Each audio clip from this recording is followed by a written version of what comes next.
Am now. I'm just going to give it just a minute or two to let a few more folks filter in.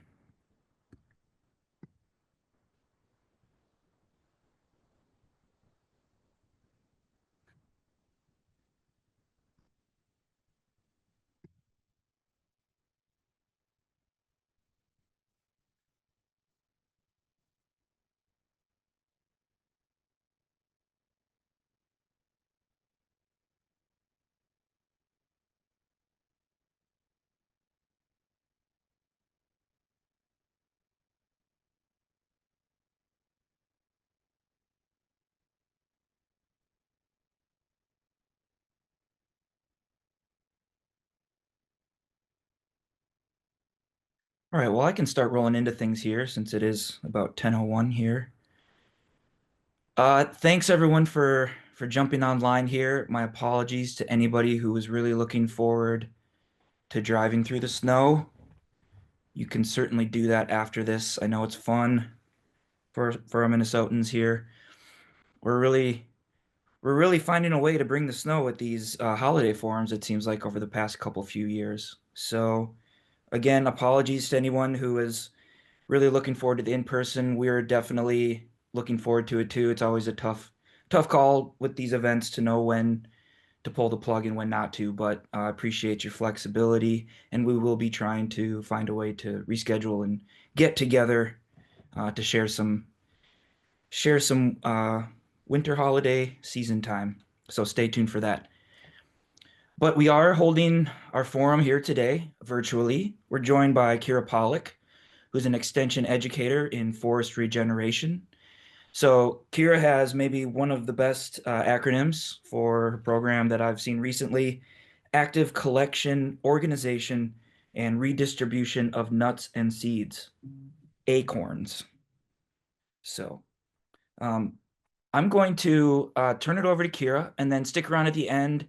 Uh, Karen Zumach, president of MnSTAC, will be also making some announcements. But Kira, please share your screen and take us away.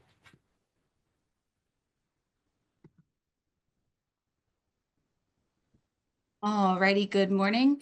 I realized that I can't do full screen and speaker notes, and since I'm a little bit of a cheater, I apologize. You'll have to see the top little bar of my screen.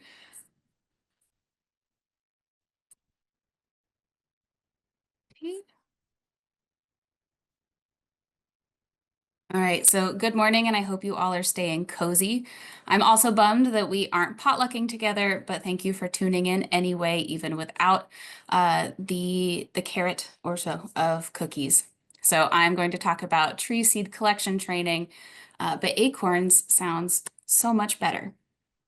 So I'm a regional extension educator focused on forest regeneration, which gives me the unfortunate acronym of REFR. But I didn't drop into out of the sky into this position. So most recently, I earned my master's in natural resource science and management from the University of Minnesota, where I researched hemlock restoration here in Minnesota. Before that, though, I was working in restoration as a field technician. Oop, that's research. As a field technician with the Conservation Corps of Minnesota and Iowa and Great River Greening. And before even all of that, I was a tiny tree nerd in Athens, Georgia. Basically, I love trees, people, and how we all interact in reciprocal interaction, in reciprocal relationships. So I would like to know a little bit about all of you. So I'm hoping that you'll use your chat option to share what your affiliation with MnSTAC is and what your familiarity with seed collection is. So I'll give you a couple minutes to do that, please.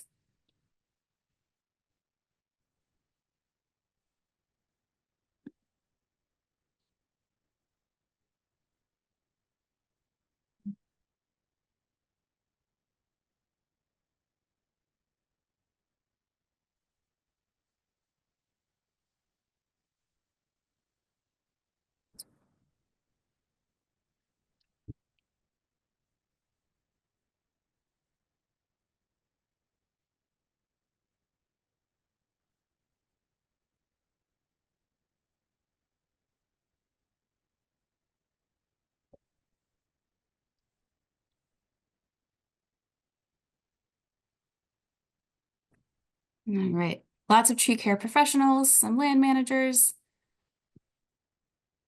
a fellow, at least temporary Athenian. Nice to have you here.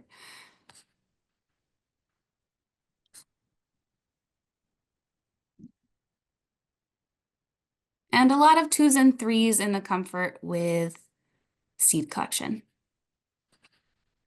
Perfect. So I hope you all will learn something today, and maybe you can teach me some things as well.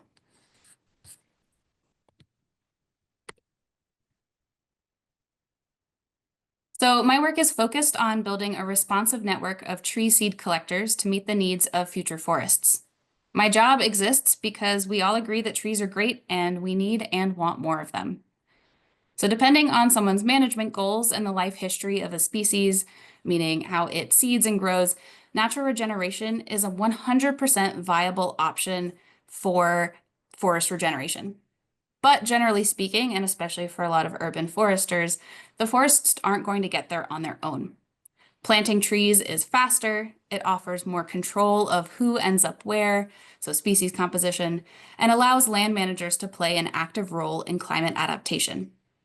Right now, our climate is heating up faster than trees can run, and if we want resilient forests, we've got to start working on it yesterday. And since we can't quite do that, we've got to start on it today.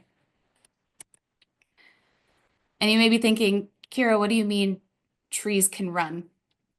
So species naturally migrate. Their seeds fly, float, hitchhike, and are defecated away from range edges. And if they encounter hospitable conditions, they grow. Those trees produce their own seeds and push the edge onward until they hit some sort of insurmountable boundary. Some species are better or faster at it than others. That's called high invadability, while others aren't very competitive. As the climate changes, areas that weren't hospitable may become more so, which is good. The problem is that it isn't just expansion. Some regions are becoming less suitable for species or entire ecosystem types. If these climatic shifts were slow, species could shift slowly. But I think we can agree that the Anthropocene is chugging Red Bulls, and while trees are trying to keep pace, they could use some assistance. That's where assisted migration can come in. Assisted migration, broken into these subcategories, are active management practices that move trees from where they are to where they could go. Extension and other organizations use modeling techniques to make hypotheses of future climates and projected ranges of tree species. So breaking these down, assisted population migration is bolstering the quantities and genetic diversity of species within their historic range. So this would be like planting bur oak seedlings from southern Minnesota or northern Iowa in central Minnesota. Assisted range expansion is fast tracking where a tree might have walked on its own given enough time, and that would be similar to my research on planting eastern hemlock around Grand Rapids when its current range edge is around Duluth. Assisted species migration, on the other hand, is more intensive. It involves superseding that natural boundary that a species would face, like a massive river, incongruent climate patterns, or a habitat edge. An example of that would be planting northern pecan or pawpaws, whose ranges currently end in southern Iowa, in southern Minnesota, and seeing what happens, and hoping they grow and fruit, because they're delicious. Assisted migration is intentional, but there have definitely been some accidental migrations. I'd be curious, and you can add it in the chat, but you don't have to, how many of you who are land managers or urban foresters have tried to source trees from in-state or maybe a neighbor, only to be unable to find the right stock? So I was out planting with Sonia and some other folks in the U4 lab, and we had some northern pecan seedlings, and some of them were from Iowa, and some of them were from Georgia. And as another Georgian transplant, I can tell you that's a really far away, and the weather's quite a shock. So we do want to move species further north, but generally on purpose and from within a specific distance. Moving species from much further away is riskier, can cause lower survival, and it can introduce pests. So white pine blister rust, which is plaguing our trees is a direct consequence of importing infected nursery stock from Europe because American nurseries weren't competitive in the marketplace. There are many examples of other diseases and pests that spread when nursery production was too concentrated in one place. Efficiency is great, and I would argue so are healthy trees. And I know some land managers use companies like PRT, where you can provide your seed and they will grow them, but you still have to find that seed from somewhere. Otherwise, you run into the same risk of getting your stock from who knows where. The Department of Natural Resources is building up nursery capacity at Bedora, which is good news for us, but we need more trees in and from more places. So part of my work is within the Climate Smart Seedling Production Network, or CSPN, and one of those legs of that network is collaborating with smaller farmers to diversify their crops by planting trees.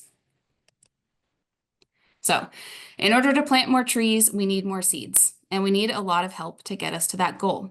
We need more seed collectors, sure, but we also need folks out and about finding trees and collecting a lot of local climate data, land managers intentionally managing their stands or hosting collection events, and more growers and distributors, which is not my personal area of expertise, but if that's interesting to you, I can for sure point you in the right direction. So where might you fit in? Folks have been collecting seed for the state since at least the 1930s, though when I asked the DNR, they couldn't quite find all the records, but that's still about 100 years of voluntary seed collection. Unfortunately, it's very seasonal work, and the yearly variations in yield are less conducive to a lucrative primary job.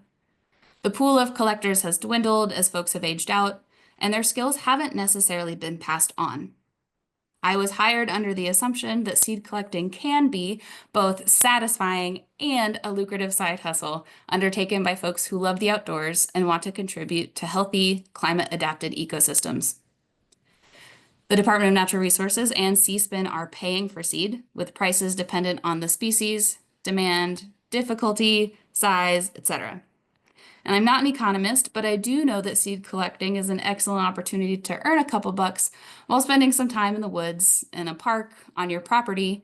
Maybe you even help reduce a slipping hazard by picking up a couple bushels of pesky black walnuts along the sidewalk or a trail edge. So you do have to know a thing or two about seed in order to collect quality seed and get paid for it. So you have to know what's your target species. Where and when do you start looking for those seeds and the trees? How do you know if you're collecting viable seed? What tools would you need? Do you need a ladder, a tarp, a tennis ball picker-upper? Do you need to be a climbing arborist? No, but we might be able to use you. And how does the type of seed affect the best practices for processing and storing them? So in partnership with the Nature Conservancy, and CSPN, I'm developing a training course appropriate for folks with various levels of collection experience. We'll cover tree ID, seed development, phenology, site selection, and figuring out how to obtain permissions, tools of the trade, and hands-on workshops led by more seasoned collectors. We hosted 3 in-person workshops in September at Cedar Creek Ecosystem Science Reserve, St. John's University, and the Cloquet Forestry Center. We had about 100 people show up, and Nick Labonte, who is a geneticist for the National Forest Nursery, spent the morning teaching about seed development and viability testing, and we had seed collectors like Liv and Sid, who are, I don't know if you can see my mouse, right here, leading outdoor skill building in the afternoon. We got a lot of good feedback, including several suggestions to move some of the more information-dense content online. And I think that makes a lot of sense, especially since I just finished the Tree Care Advisor course this summer. So thank you, Sonia, for being my muse. So when we launch the seed collection training this spring, it will consist of live and recorded content that you can go through at a pace that's right for you. Whether you're a working professional, a retiree, a student, or somewhere in between all of that, you can choose your own adventure. It'll be short and modular, so if you don't need help identifying yellow birch, skip that video.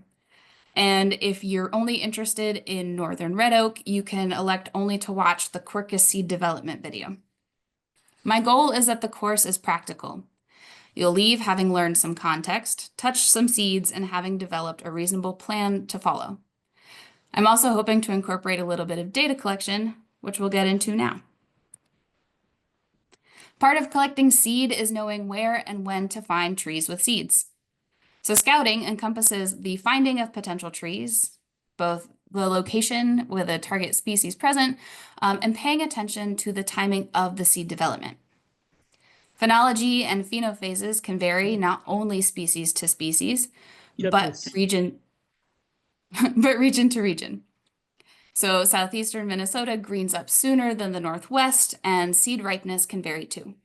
There's some predictability, but other regional differences like the amount of precipitation or if it's a drought year can also make a difference. Right now, a lot of the guides that we're using are from Canada, and they're useful, but they're not super specific. So we need more data, but I don't think we need to train the robots. Passive or active noticing is all great and useful.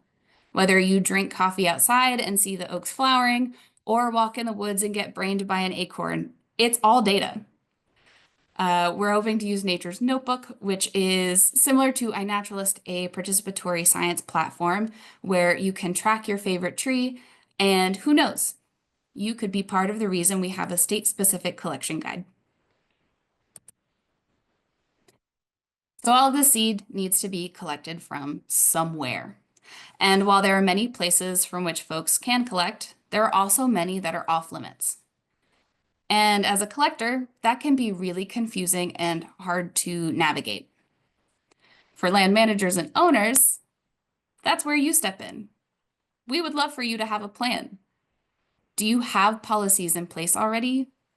Some do, and some don't. I was chatting with the Minnesota Association of County Land Commissioners, McLAC, and a lot of them said, you know what? No one's ever asked us for that before, and I don't have any plans in place. I think I would do X.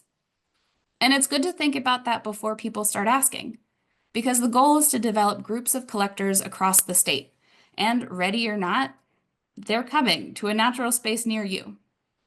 Developing guidelines and communicating them clearly will help everybody involved. So consider having that information easily searchable on a website or in signage on parkland. If you're open for collection, then what do folks need to share with you? So do you need a heads up, a permit, maybe a fee? And if you want collectors to go through a training, like this one, or you'd prefer that only TNC hired professionals come out to your land rather than volunteers, especially on private land, that's totally valid too. Let me know. We're making a list. As mentioned, some land is unavailable for seed collection due to rules you didn't make and you can't change. There are many other ways to come into the process, like collecting or hosting volunteers to collect phenological data, hosting seed collection trainings, and serving as an instructor. How else might you engage with the process as a land steward? So glad you asked. Maybe you have a couple acres and you know that you have some of our target species present and you're fine with people going for it. That's an option. Or maybe you're managing that land for a target species. It's abundant and you're keeping an eye on the phenology, and maybe you allow seed harvesting too. That's pretty cool. And maybe you hear this presentation and decide that you want to be my best friend and manage some land as a seed orchard. You prioritize one of our target species and remove poor and sickly stock, which improves your stand genetics. You leave plenty of growing space available for healthy trees, which also makes it easier for folks to navigate and collect those seeds. To be clear, all of these are totally acceptable management goals, but clearly differ in terms of effort that you have to put in and the ability to become my best friend. Seed trees should be wild and plentiful. Planted trees have unknown provenance and may be sterile, especially you urban foresters know that. If these planted trees do reach maturity and seed out, that's excellent, but it's not necessarily helpful for assisted migration research due to that lack of lineage data. Wild trees are locally adapted and will perform better in local plantings and will likely perform better in assisted migration plantings. Seed collection can vary in risk depending on the species. Picking up acorns off the ground is a little less risky than, say, climbing ladders or trees to collect cones or birch catkins. But managers should consider safety for collectors. Are there hazards that you can mitigate or remove, like widowmakers or managing against thorny things? You should also communicate hunting activity. I'd also ask that you consider the social safety of collectors. Minnesota has a great diversity of outdoors people, and yet real and perceived safety is still unequal. One way to confer some protection is to provide some signal that folks are allowed to be there if another community member asked. For example, when I was parking my big old research van on the Sioux Line Trail, which is an ATV only trail, I got a lot of curious looks and some folks stopping to ask what in the world we were doing. And I was lucky that the folks that I encountered were friendly and I was never alone. And I was usually with all white people. And so I had that layer of protection. But that isn't always the case and shouldn't have to be the case. So I had a copy of my permit on the dashboard and an open line of communication, give or take some connectivity issues, with the county land commissioner to mitigate the risk of confrontation.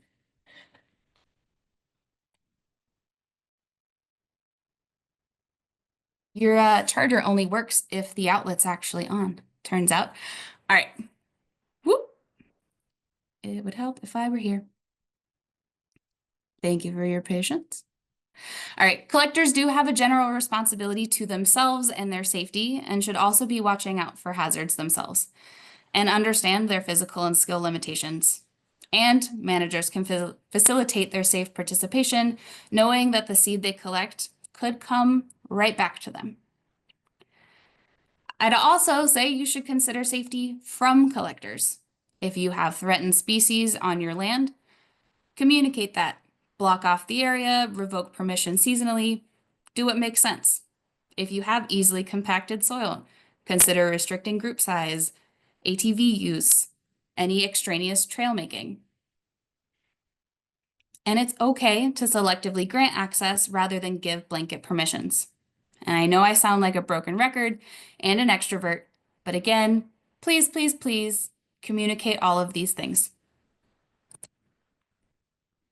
Seed collection is a massive undertaking, but as with all things, many hands make manageable work. Not everyone has to do everything, which is something I tell myself all the time. So find a place to plug in, whether you're a land manager, policy queen, scout, grower, collector, or planter, and vote with your dollars because markets matter for better or for worse.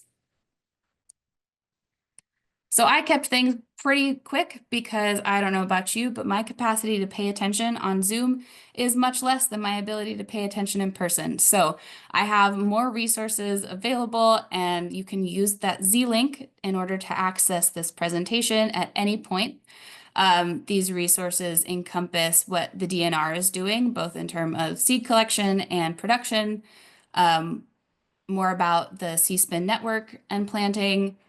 There's a climate change primer from the Minnesota Climate Adaptation Partner. And that last link, fascinating, a seed orchard management plan from the 80s, and it shows some of those fancy seed mixes they were planting under the trees include bird's foot trefoil and smooth brome. Don't do that, but it is interesting to look at the ways that that folks establish seed orchards if that's something that's interesting for you. So that's me and what I have. Thank you for listening and engaging with me this morning. I have reposted the Z link here, and I would love to chat more about the upcoming trainings or any questions you have. You can post them in the chat or you can unmute yourself. Awesome. Thanks, Kira. And thanks for making that Z link. That's always really helpful to help direct folks to one location for multiple resources. So yeah, folks, as Kira mentioned, please put your questions in the chat, or if you're feeling brave on Zoom, you could raise your hand and we could call on you to unmute. Um, let's see. And Molly's asking if the links will be provided with the presentation. We can certainly post the presentation in the MnSTAC news blast and then on the recordings page. But if you do go to that Z link that Kira has on the screen currently, you can gain access to all the links. Kira, one question that I'm having, maybe just to reiterate, and apologies if I missed it while I was messing around with the tech here. But so your focus is really on training people about seed collection and Mhm. identifying and maybe providing the list of trees of interest, and then with the goal of sending these seeds to growers or to specific groups? Was it that CSSPN group that was going to be doing all the growing, or how are you imagining once people are collecting these seeds, are they growing them themselves? And there'll be more outreach and education around that. So just around that process of actually getting little trees growing. Sure. So these first trainings are in partnership with CSPN. So that's the Nature Conservancy and folks like the Minnesota Farm and Forest Growers. So when you collect the seeds, and there are about 5 target species, you would either deliver them to a drop-off point or they can be picked up from you. And that's a very specific region in which they're hoping to collect. Um, and then they would be sorted by some folks at the U of M in Duluth, and then sent to those farm and forest growers. Um, they are currently collecting from more south and central Minnesota, growing them a little bit here and a little bit north, and then selling them further north. So that's that part of the assisted migration process. And as my program expands and as the DNR trains in their new seed procurement specialist and they figure out what education needs they have, I'll also be partnering with them to provide training for different species, in which case they are hoping that you sell directly to the DNR for them to plant and process and then sell. And those are available to anybody in the state. Um, if you are interested in growing trees, I would say get in touch with our growers. So David Abaz is the one heading that side of things.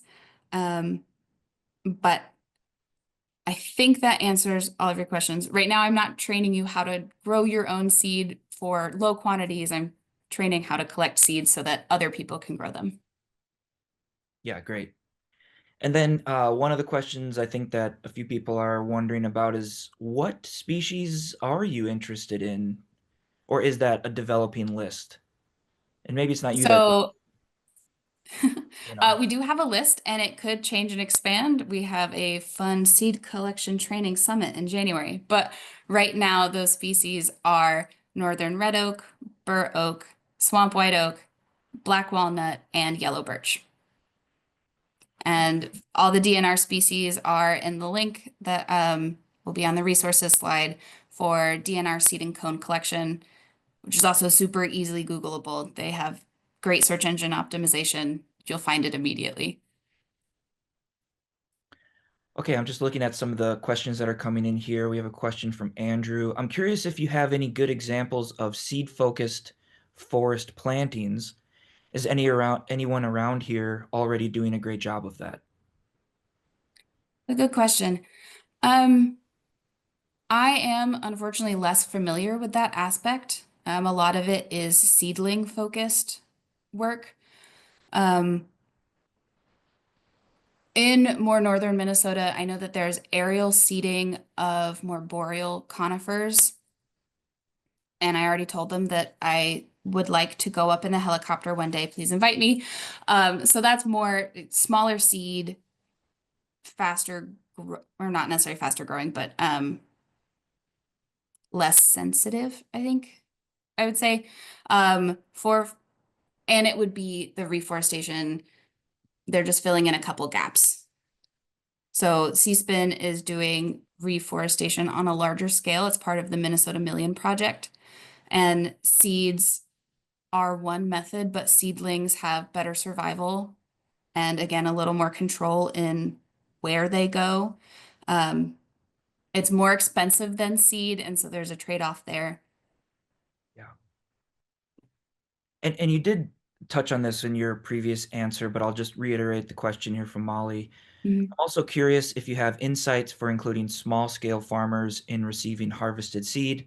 I'm interested in connecting emerging farmers to this climate solution. So maybe the possibility of adding more farmers into the growing network. Oh yeah, absolutely. They just closed applications for this growing cycle, but I know that the focus for Minnesota farm and forest growers is small emerging farmers specifically. Um, so David Abaz and Molly, if you send me an email, I can connect you a little bit better than just saying words out loud. But absolutely, there's definitely space for more growers. Yeah, and that sort of I think answers Kristen's follow-up to this about if this is going to continue. So do you imagine like every year there will be sort of an application that opens for this? As long as we can provide enough seed that they need more growers, I think absolutely. So, reciprocal process. You collect Nice. more seed, we need more growers. So, do a farmer a favor and collect more seed. Do a farmer a favor. Let's see. Do you have is the collector training going to have any fee components associated with it to join? Right now, no. We have a really generous grant that the Nature Conservancy received from the USDA. It's a 3-year grant, but the possibility to expand. And that covers the course. It covers attending the workshop, a meal if that's involved. If there are any issues being able to afford travel, we can reimburse mileage. If it's really far away, which we're hoping not to do, it should be regional so that it's not a far drive, but we can also help with that. Folks will also receive that Ontario Seed Guide. So again, from Canada, but really close and really good resource. So all of that is covered, which is pretty sweet for an extension program. And I hope that you do attend. Yeah, that's great. It's a lot of stuff. Uh, Graham is asking, are you only looking for seed that is collected in Minnesota at this time? Ooh. I believe, and I heavy asterisk there. So I think DNR, yes, it has to be Minnesota. For C-spin, I think they can take some seed from Wisconsin. But the chatter I heard is that in those super collector categories, which are folks who are paid to collect seed rather than people who are paid for the seed they collect, that's a weird difference, but paid for your time, not just your effort. Um, they cannot be paid for like reimbursed for mileage in Wisconsin and that. So it's the money stays within Minnesota. I believe the seed can come from Wisconsin. That'd be a really good question for Julie Ederson. She is on the research end of this part with the actual migration potential. Um, and there's a lot of data that they would want to collect. So exactly where is the seed from? How many parent trees? Um, so just lots of to make sure that we are moving these seedlings to a place that they would survive well. Gotcha. And then Andrew has a clarifying question. As anyone become your best friend already to develop a silvicultural seed development plot? Mark Westfall so far is best friend number one. He is the Carleton County Land Commissioner, and he has recently developed or improved some northern red oak seed orchard land in Carleton County, just south of Duluth. And it's gorgeous. Some of those pictures where we are in the woods and it is a lush canopy, that's that seed orchard. But Andrew, I think you have a shot. You have many best friends. Okay.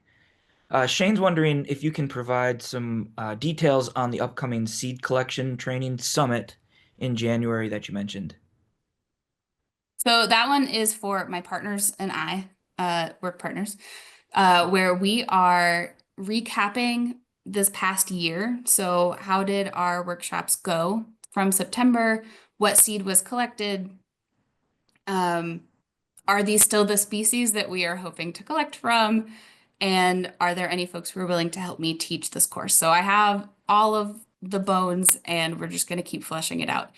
So unfortunately, you're not invited to that summit, but the hope is as we develop this network of seed collectors, that it becomes something a lot more like master naturalists or tree care advisors, where it is a community that also gathers on a regular basis. Or here, or MnSTAC, where this would have been in person and full of cookies. So if you collect seed, a little bit down the road, we would love to have a summit where you are invited and you can tell us how things went and what went well and how can we help support you better and have cookies and maybe a whole roast turkey. Wow. Question here from Kevin McDonald. Can you share insights on damage from deer for very young trees grown from seeds? Whoop, and it just jumped on me.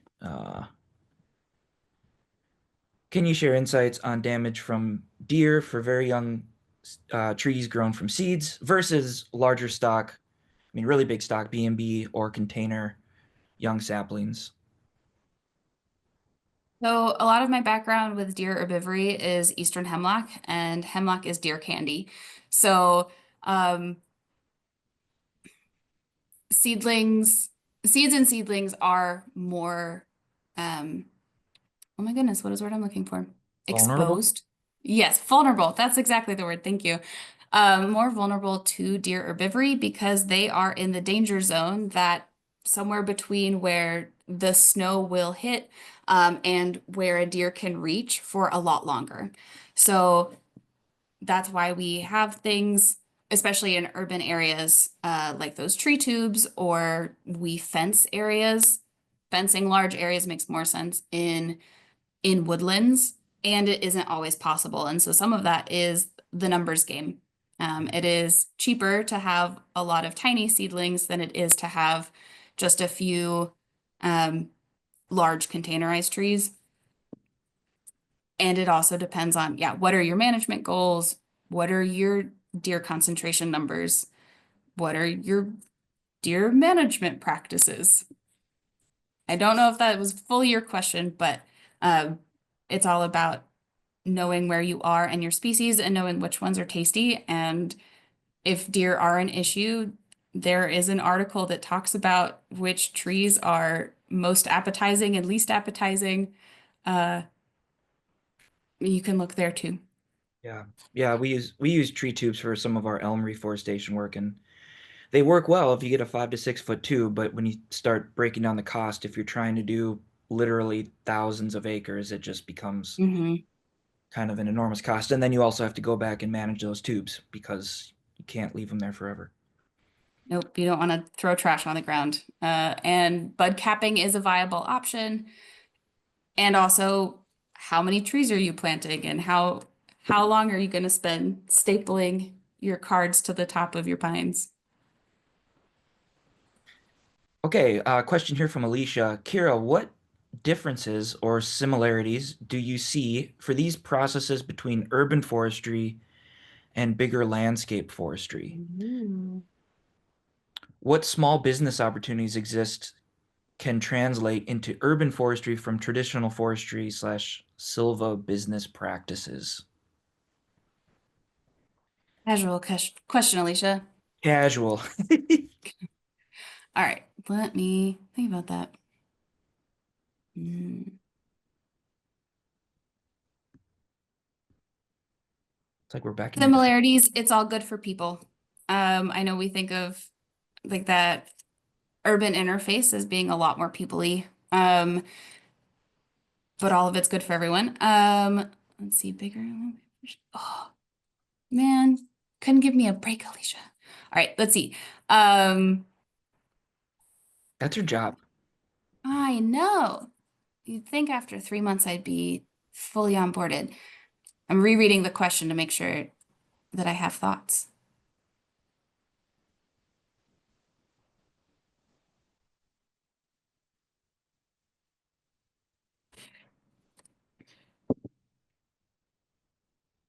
I think that what I have noticed is that urban forestry has been ahead of the curve in terms of species movement, um, being a little more willing to, I guess, experiment with bringing species from further south, bringing them from out of their traditional habitat, thinking about, um, swamp white oak is a good urban tree because it was used to being in swampy areas with more compacted soil, um, less oxygen.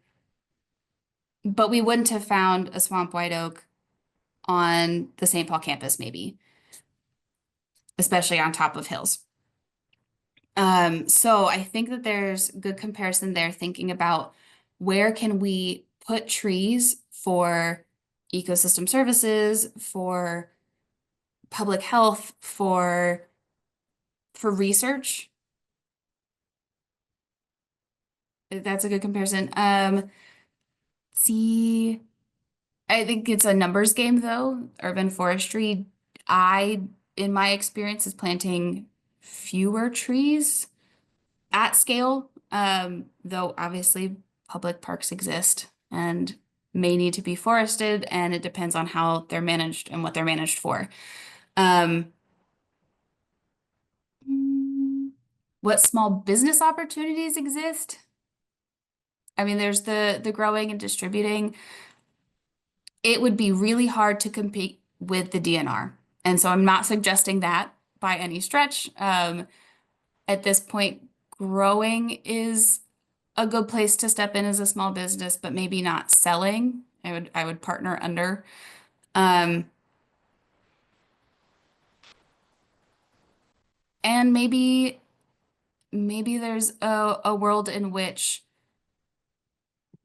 ooh, climbers, climbing arborists. If you think of that as a small business or a, what did you call it? Silva business. There is a huge market of cone collectors that exist in other states like California, thinking about giant redwoods, and in countries like Germany, they have massive conifers, and their method of collecting those cones is to go up into the tree to get those cones rather than cutting the tree down in order to get those cones. So right now our trees are smaller and maybe a little frailer, thinking of tamarack or mm, black. Ooh, sorry. Picea is not fir, spruce. Bruce?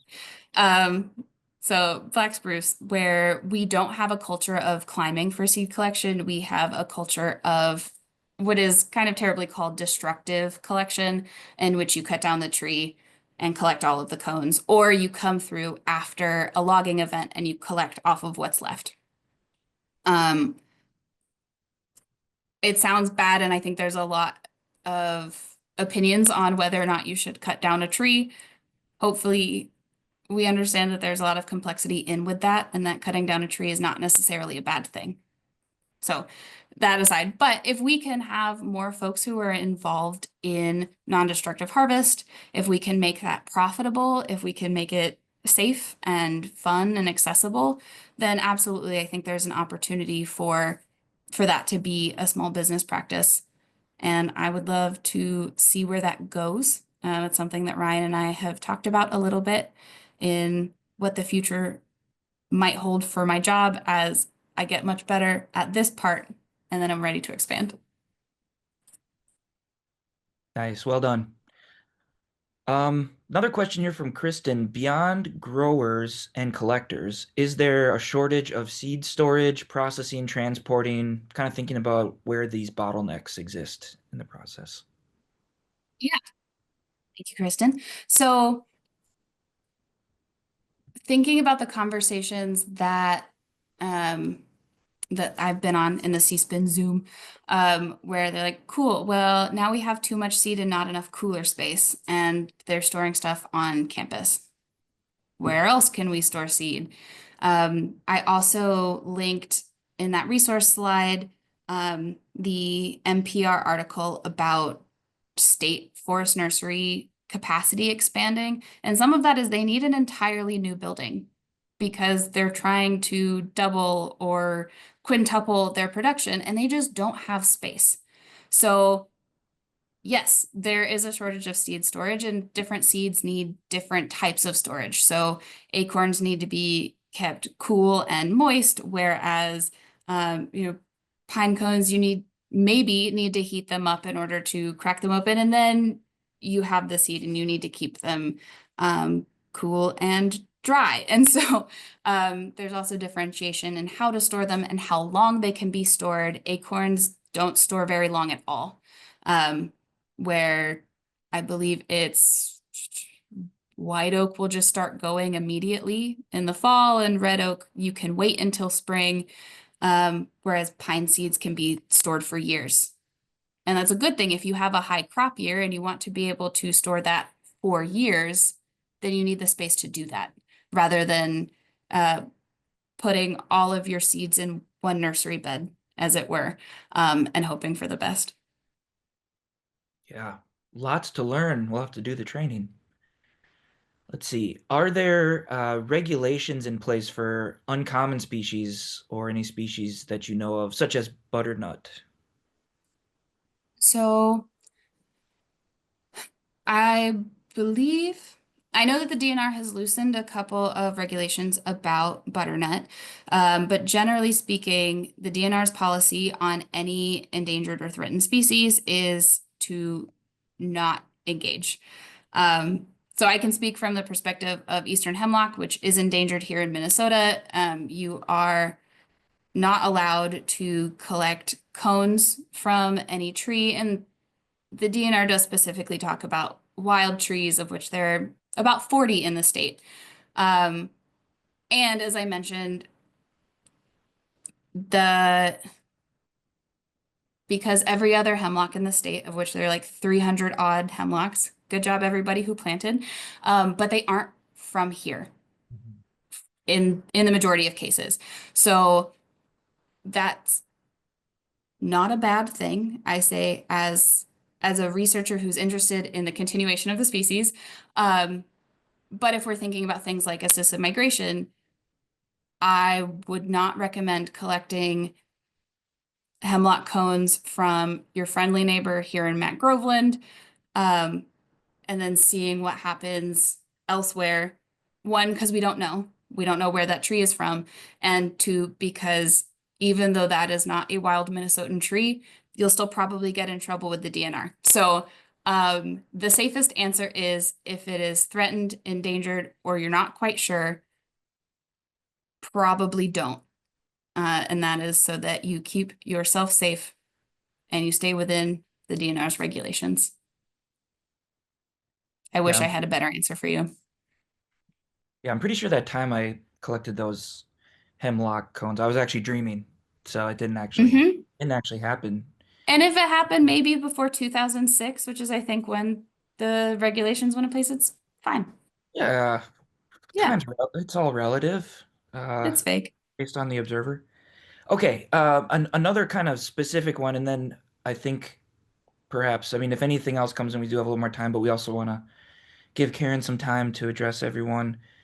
A little bit more specific on bitternut hickory. Is there a good way to find bitternut hickory nuts that aren't infested by weevils? They seem to get into every nut before they hit the ground. Ooh. I'm less familiar with bitternut, so I'm just gonna hypothesize and you can take it or leave it. I would consider finding a stand and doing some reciprocal care of it. If it is on public land or if you know a private landowner who has some bitternut hickory, um, what are there any practices that you can engage in to reduce weevil activity to begin with? I am, again, not familiar with this particular weevil.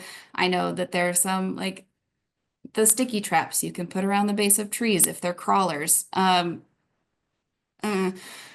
A little out of my depth, so I'm going to apologize for that one. But um, knowing the signs of what weevil infestation looks like, because maybe it's not worth your time to continuously go back to the same stand of bitternut hickory and collect those nuts if you never find any that aren't infested. And if you, there are some seeds that will still ripen after they have been harvested. Some don't, some do though. You can harvest white pine cones, for example, a little bit before they're ready, and they will ripen off the tree. Is bitternut hickory like that? If it is, maybe it makes sense to harvest a little bit early and then see what happens. And if it doesn't, and you learn that it doesn't, you tried a thing. You participated in science, good job, scientist, and then you don't do that again. Nice. We did have another question come in here from Melissa. Would it be helpful to report potentially unrecorded populations of eastern hemlock to the DNR? And if so, to whom would that be directed? Ooh. Well, I would say send it to me, but that's not my project anymore. I would say send me an email. It could be helpful, especially thinking of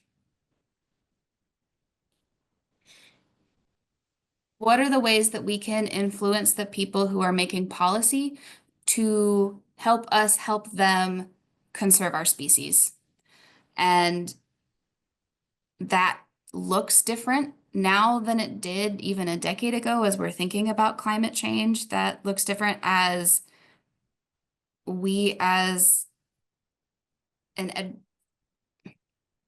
diversely educated population, you don't have to work for the DNR or be a professional land manager to be able to help manage land.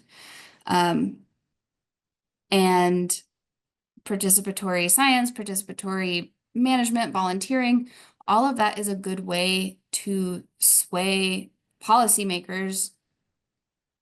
And